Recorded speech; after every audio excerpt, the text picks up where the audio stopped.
Welcome to the Underground, the Steel City Underground, the black and gold standard for Pittsburgh Steelers coverage. Now, here's your host, Brian E. Roach.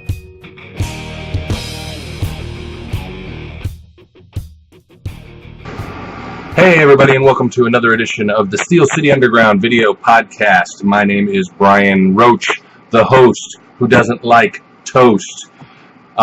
And before we get started, let me give a shout out to StubHub, our official partner. Take a night off from a night in. Go to steelcityunderground.com/tickets. Check out all the great tickets to all the great events that are available through StubHub, and maybe help us out. It is the aftermath of Game 2 of the postseason. Good Lord, I'm leaping ahead and lost my mind completely. The preseason. Thank you very much. Game 2, preseason, Falcons, Steelers. A lot of stuff happened. A lot of stuff to talk about. Interesting game for a lot of reasons. Some guys definitely took steps ahead. Some guys definitely may have taken steps back. So let's try and break it down. I want to talk about Gerald Hawkins. And the reason I want to talk about Gerald Hawkins is because Zach Meckler told me to. No, that's not really the only reason. After last week's performance, Hawkins was getting a lot of pressure, really, because, there was a lot of anticipation with him coming back after having missed his rookie season. And his performance, let's say, was below the line last week. Well, I think this was a nice bounce-back week for him. He did a decent job on holding his edge. Probably got himself back into the discussion for an 8th lineman spot if they decide to keep one.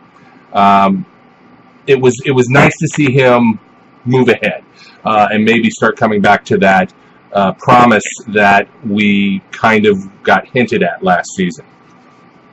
So that was a nice thing to see. From the other standpoint, the O-line as a whole, let's see, B.J. Finney started at center. I think DeCastro played. Hubbard definitely started. And I can't remember who else was on the line to begin with. But to say it was a less than complete line, I know Ramon Foster didn't play. And I don't think Gilbert played. So it was a less than complete offensive line. And it kind of looked it against the Atlanta starting defensive front. We couldn't run the ball very well in those first few series. Dobbs didn't have tons of time to throw. He didn't get a lot of help from players making catches.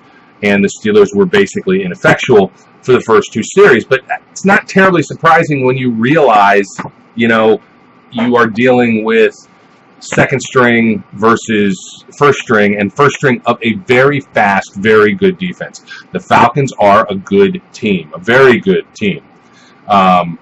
And that was obvious. So, when you want to break it down into the first drive, which was Matt Ryan versus kind of our starters, I'll give them a break. No Shazier. There were other guys missing. I can't remember off the top of my head now. But definitely no Shazier. No Bud Dupree. And I think there's one other guy that wasn't playing, and I'm not talking about James Harrison. But, that does make a difference because, pressure and coverage go hand in hand. This wasn't a great game for Ross Cockrell. He was abused by Matt Ryan and by Mike Sims, since Matt Schaub was only in there for 35 seconds or something like that. So when Sims came in and was playing with the first teamers, he looked very good and very comfortable. And Ross got beat deep on a couple plays. He was picked on. Artie played well enough that he didn't get picked on. He was obviously covering his guys well enough that they weren't throwing to his side of the ball. Either that, or it was just much too easy to throw to Ross Cockrell's side of the field. The pressure going in the beginning part of the game was not what I thought it would be. I will come up and say right now, I am concerned that Javon Hargrave has had his 3rd concussion in 2 seasons. That bothers me. I think Ed Bouchette tweeted that out. A couple other guys on Twitter were talking about it. That is a concern. I hope he is okay. I hope he can recover from it quickly. I hope this is not a continuing trend for his long-term health. Because, those are things that you don't want to mess around with. And 3 in 2 seasons is a lot and very fast. So hopefully that's not an ongoing issue. The first play of the game, he stuffed a run. And again, he was dominant. He was fast off the block. And I don't know when he got his concussion or was suspected of having a concussion. But once he went out, the Falcons were much more able to do certain things. And you can see how our starting defensive line is going to need to play well to complement our backers. T.J. Watt had, unlike last week, he had a quiet game. He did fine in run defense. He was a non-entity in pass rushing. I don't believe he even got close. He overran a couple plays. He was controlled a lot. They showed a couple scenes in the second quarter where, because the Steelers defense had been on the field forever, because the offense was going 3 and out all the time and couldn't get a first down, he was huffing and puffing a little bit. But, he still had a good motor. He still did well in run defense. It wasn't a total disaster of a game for him. Just definitely not as much of a splash as last week. Tuitt, I thought, had a good game, and Hayward had a decent game, even though you didn't hear their names called. Another area that I became concerned with in the first half, and especially in those first few series, was Vince Williams. Now, I was expecting Vince Williams to come out gangbusters and really explode with the opportunity to be the starter. And I think he got exposed badly on one of the tight end plays. He was washed out and literally just crunched by the left tackle on the one scoring TD. I need to see more out of Vince Williams because we simply don't have the inside linebacker depth that we might wish we did. And I know Stevie Johnson went down with a hamstring injury. Hopefully that's not too serious. It is becoming a bit of a concern. Hopefully Shazier is healthy and can stay healthy for the whole season because we are definitely going to need him on the inside. We need that help. We need his speed to cover those tight ends because Vince Williams is just not Ryan Shazier.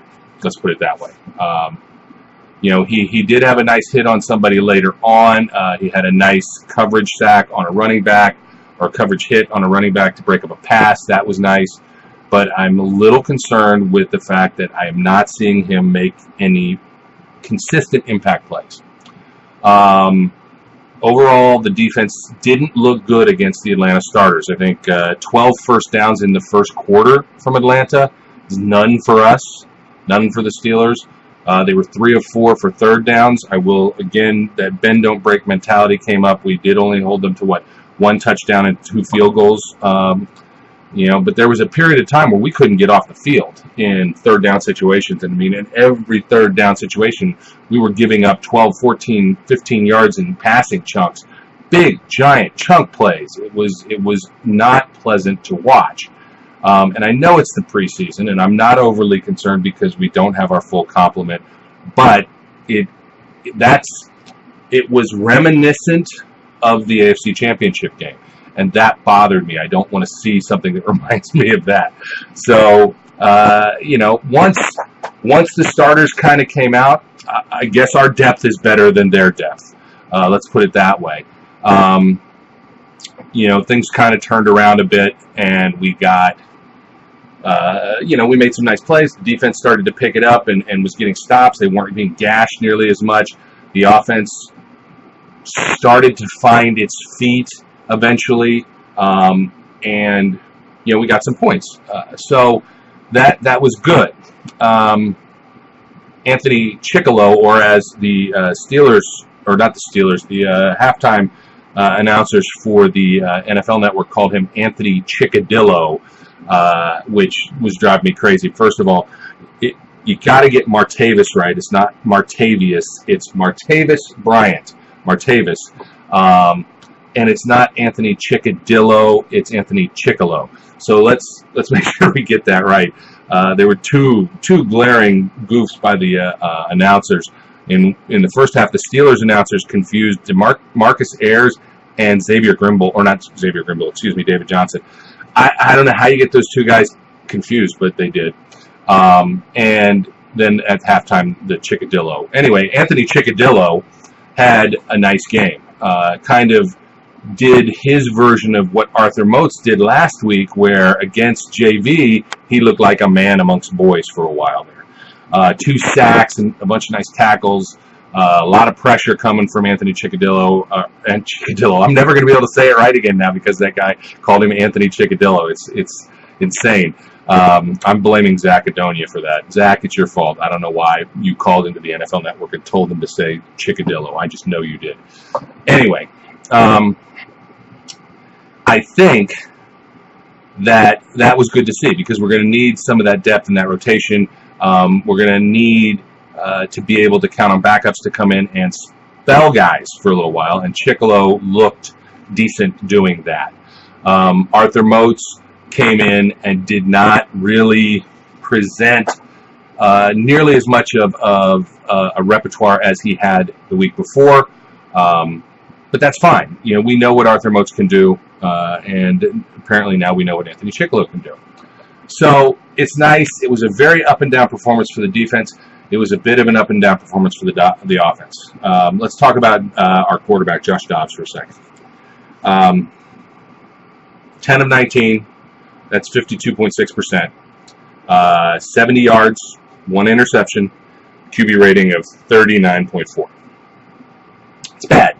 It's not a great performance. However, let's take the good stuff from it. Up until the last absolutely foolish decision, I don't know what he was thinking other than I just desperately want to make a play. He did a good job of protecting the ball. He sometimes didn't throw it away when he should have. I can think of at least 2, which is one is where that interception occurred, where when nothing was there, he should have just thrown the ball away. Another was where he showed really actually great escapability and managed to get out of a long loss to, I think, only have 2 or 3 yard loss. But again, once he was away, he should have just thrown that ball away. And that way you don't have any loss on the play. It's hard to call it an improvement from the week before. I think it continues to show that Josh Dobbs may be exactly what we expect him to be. If Josh Dobbs is our number 2 quarterback, let's hope and pray Ben never gets hurt because he is not ready to be the number 2 guy. I didn't hear a lot of call for Landry Jones this time around. Nobody was saying, oh my God, hurry up and get Landry back. But that's because everybody fell in love with the 4th string quarterback, Bart Houston. Please remember, Bart Houston is doing his thing against other guys who have no shot of making the team. Let's be fair. And he's doing it with Justin Hunter and James Conner, who are projected to be backups or starters and have been, in the case of Justin Hunter, in the NFL for a few years. He's not doing it with the 3rd stringers that Alex Torgerson, the 4th string quarterback that the Falcons threw out there, or Sims himself was doing late in the game. He's doing it with higher caliber guys. And that, against really, now instead of the JV versus the varsity, we're talking about in the 4th quarter, you're talking about, Pee-wee football guys. And yeah, Bart Houston looked much better this week than he did last week against really guys who are never going to be on an NFL team for the most part. And he was able to connect with guys who have NFL experience in the sense of Justin Hunter, who stretched out and made a nice play for a touchdown on a ball that was placed behind him. And with the help of James Conner abusing the practice squad potential guys that he's playing against there in that 4th quarter. I mean, that's what they should do. Those guys should dominate. But please, let's reel in the fantasy that Bart Houston is the next Tom Brady and that Bart Houston is the second coming of Bart Starr. The pass that he threw that was picked off in the end zone, that is Bart Houston. That is Bart Houston, okay? He is not the savior, and he's not going to be on this team come the end of the 53-man cutdowns. He simply isn't. If he is on this team, it means that Landry Jones is probably out for the season and is hurt so bad that they simply need somebody else because they have nobody else. And the nice thing for Bart Houston is he's showing some things. So maybe once this camp and this preseason is done, he has an opportunity to get on with somebody else. He's not going to be on the Steelers team, and they're not going to put him on the practice squad because putting a quarterback on the practice squad is a complete waste of a spot.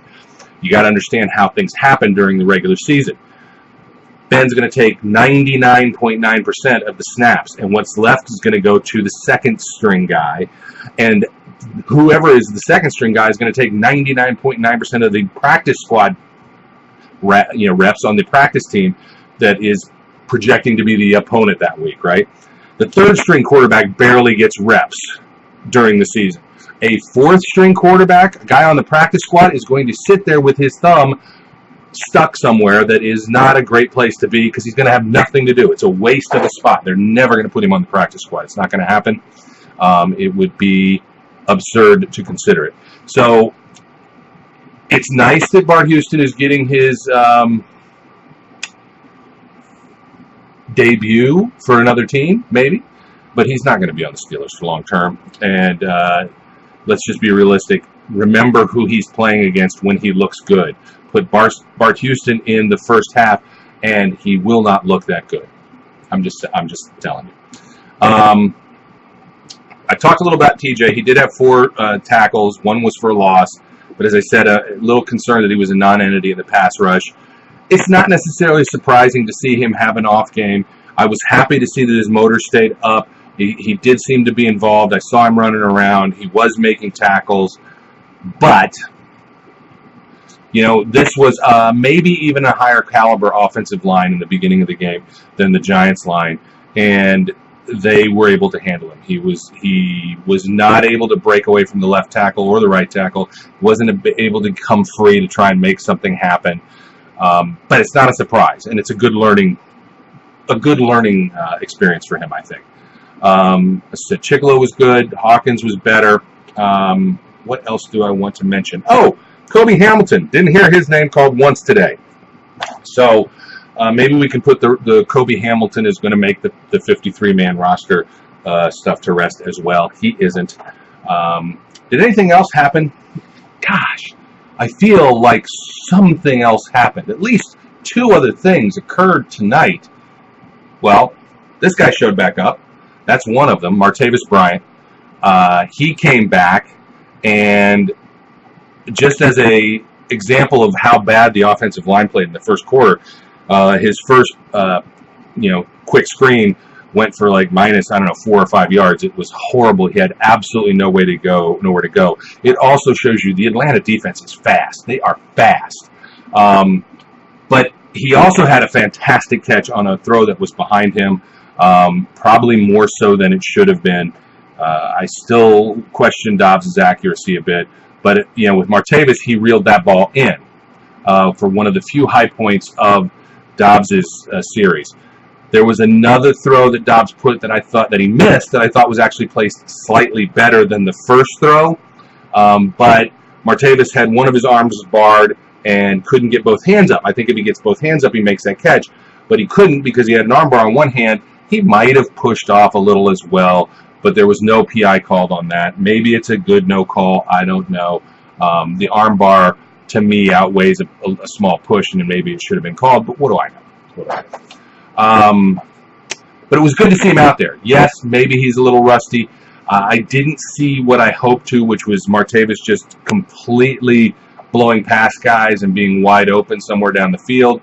But at the same time, Josh Dobbs never had the time to look for that either.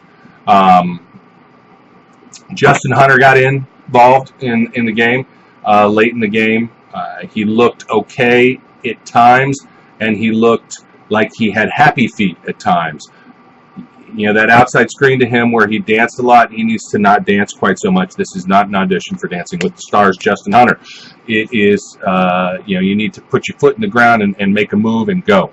And speaking of putting your foot in the ground and making a move and going, James Conner, we finally got to see James Conner. And, in the first half, the few runs that James Conner got didn't look fantastic. But again, you're talking about James Conner with a backup offensive line going against higher quality defensive linemen.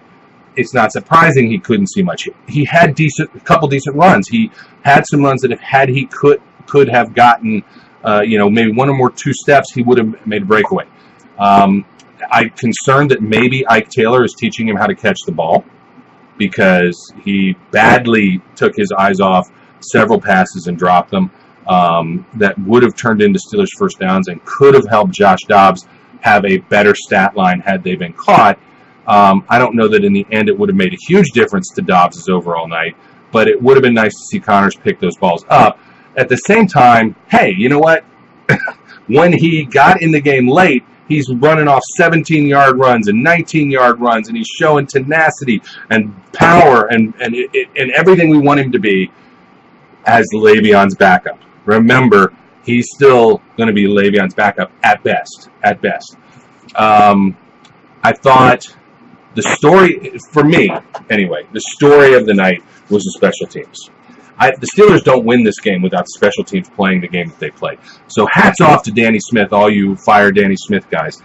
When you give him players, hey, look at what he can do. We had a blocked punt. We had a punt return for a touchdown. We had tremendous punt coverage, tremendous kicking.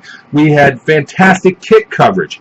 We had a special teams night like I don't think I can remember the last time a Steelers special teams squad played this well for 4 quarters and had this much going on. I think the last 3 or 4 drives that the Falcons had started inside their 10 because of special teams. It was a great special teams night. I was really excited by the way special teams performed. Rosie Nix gets through and blocks a punt. We had great coverage on the other end. We had the punt return for a touchdown, and the kid's name is slipping my mind, who returned that ball for the touchdown. And for whatever reason, I cannot remember it off the top of my head. I'm trying to look it up as we're speaking here to see if I can remember who it is, because I cannot. Williams. That's who it was. Williams. That's nice. I mean, that's, Trey Williams showing up and doing that, admittedly, again, late in the game, is a good sign, though. And maybe that's a guy who could become a punt returner and save Antonio Brown from being exposed to that extra damage as a punt returner. I know Antonio Brown likes returning punts because it gets another chance for him to get his hands on the ball. But I will tell you that last year, it felt to me like Antonio Brown was much more willing to go out of bounds on a punt return than to try and make something happen on a punt return. Whether that has to do with the blocking and the players doing that, or whether that has to do with Antonio Brown saying, I don't want that much more damage done to me, I don't know. So it'd be nice to have a guy who we could use as a punt returner. I know that I think Ed Bouchette in Tomlin's post-game presser asked him about that. Could you keep Trey Williams on the 53? And Coach Tomlin said, as he is wont to do, and he said, I don't do hypotheticals, which I love. I'm cracking up from the press conference where they asked him, have you talked to Le'Veon Bell? And he said, I have. And they said, could you share what he told you? And he said, I could. And that was it. I mean, that's Coach Tomlin. It's awesome. It's one of the things I love about him. It's just great. It's playful, and it's coach speak in a totally different way. It's like, yeah, I have information, and no, I'm not going to tell you. But, why should it's fine. Anyway, to get back around to this, is Trey Williams going to make the 53? Only if he can continue to contribute on special teams, because he's not going to make it any other way. And the question then is, where does he come in? Tomlin was very specific in stating that It's not going to be. It wasn't a downgrade for Nile Rodgers. Nile Davis. Nile Rodgers played for Springsteen, right? Nile Davis. It wasn't a downgrade for the Beast or the Nightmare, and that's because they just hadn't seen James Conner. So they needed to see more James Conner. They saw a lot of James Conner. James Conner almost had 100 yards, 98 yards, close to a 5-yard average. It was a nice night for James Conner, but to me, the special teams was the story of the night. It was great to see. The other thing, and I got to give some love to our long snapper. Holda was down there downing the ball. Your snapper is the guy downing the ball. I know it was Dupree or whoever that guy was who saved that, but the guy who then comes immediately after that is Holda, our long snapper. He's down the field that fast. That's great. I tried to pay attention to his snaps. I didn't see anything that I thought was bad this time, which is good because last time around he had a couple snaps that were considered not high quality snaps. I think everything was good in this particular game. I think all the long snaps went good, and the best thing you can say about your long snapper is you didn't notice him. Well, did you notice any problem with any of the special team snaps, any of the long snaps for kicking, any of the long snaps for punting? No, you didn't. Everything went well, and that's great. And that's why they drafted this kid, because long snappers are hard to find. And when you find one, you need one. And they knew Greg Warren was probably going to be done. So they spent that 6th-round pick, and it's starting to look like that was a well-invested pick. So we come out of it with a win, 17-13. I thought some of the guys who splashed in the first game disappeared this game. Hilton made another nice blitz. I thought he had a safety there. In my mind, he did have a safety. They showed it a couple times. I understand the ref's explanation that somebody tipped it. Didn't look like anybody tipped that ball to me. I felt like that was clearly a safety, but I could be wrong. And, we only have limited angles that we see on TV. But it was nice to see that. I'm still not on the Hilton hype train, and I'll tell you why. Until Mike Hilton is taking snaps with the first team and doing the same things he's doing now, I'm not on his hype train. I love that he's making plays when he's out there, because you can't ask him to do anything else. I just need to see him move from the JV to the varsity, and then I might be willing to climb aboard the Hilton hype train. The other person that didn't really appear to be around much was Eli Rogers, and I don't get it. He was non-factor in the first game. I think he had, one reception this game, maybe? I'm trying to take a look. Yeah, one reception on one target. I don't know if that's Dobbs not finding him in the progressions. It's hard to say with the inexperienced quarterback play that they have, but you'd like to think Eli Rogers is getting open, and you'd like to think that, that's another option for us there.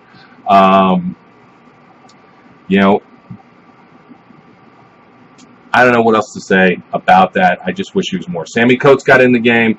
He had 3 receptions for 20 yards. Martavis had 2 receptions for 20 yards. And Justin Hunter had 3 for 16. That's good. Those are all 3 guys that we anticipate staying on the roster. Maybe the question mark is Justin Hunter. But I think that this helps to clarify things a little bit more. I keep wondering myself what Bart Houston has against Tucker, because he just chooses to overthrow that guy, Marcus Tucker, no matter what he does. He had him in that fade in the end zone, and he threw that ball, a mile over the guy's head. And that was the problem last week, is that Houston was throwing it way over Tucker's head. So, good game. A lot of positives to take away from it. Definitely some negatives. A lot of stuff to work on. We will see how the next game, which I believe is against the Colts, goes. We will talk about that prior to the game, and then we will be here to talk about it again at the end of the game. Remember the fan mail. If you have questions you want us to answer on a future podcast, we will happily take your fan mail and talk about it. I want to be fair, because I asked a question on Twitter, and my question was specifically to say, do you have any questions about this game? And I will get to them after the game. And I did get one answer, so I want to at least get back and be fair to the gentleman who asked, or his one question. His question was about Dirty Red. This was Eltro, at Eltro. Said, maybe Dirty Red shows up today. He needs more of a game plan to help him make up for lack of speed. They called Matakevich's name a lot more during this game than they did in the first game. And he was there making tackles. I think he was exposed on a couple plays. He was out of place on a couple plays. He tried to get pressure up the middle on one play, and the running back wiped him out. And he was ineffectual. So I think that surprised me. But at the same time, his football IQ is so high, and he makes the most with what he has. For Matakevich to be successful, he needs a partner that's going to help him. And Vince Williams simply hasn't helped him during these first two preseason games. You look like you have two backups out there as opposed to a starter and a backup. You need somebody exceptional. I think Matakevich could play if Shazier is out there. I think Williams will look better when Shazier is out there. I think when it's Matakevich and Williams, it doesn't look as good as we need it to look. So there's that. Okay, so anyway, the fan mail thing, fan mail at steelcityunderground.com. Send us in questions. We will answer them on a future podcast. You can leave comments on Twitter. If you want to follow me, it's at Cannons Don't Thund, which, in case you're curious, is at Cannons Don't Thund is from a Jimmy Buffett song. The Cannons Don't Thunder. There's nothing to plunder. I'm an over 40 victim of fate. Yes, I'm old. What can I tell you? But I like Jimmy Buffett. So, again, Steelers victory. I think it'll be interesting to see how the rest of this preseason goes. And let's go Steelers. Until next time, be safe, and I will talk to you later. We would like to thank you for listening and remind our listeners to follow us on social media and our website, www.steelcityunderground.com.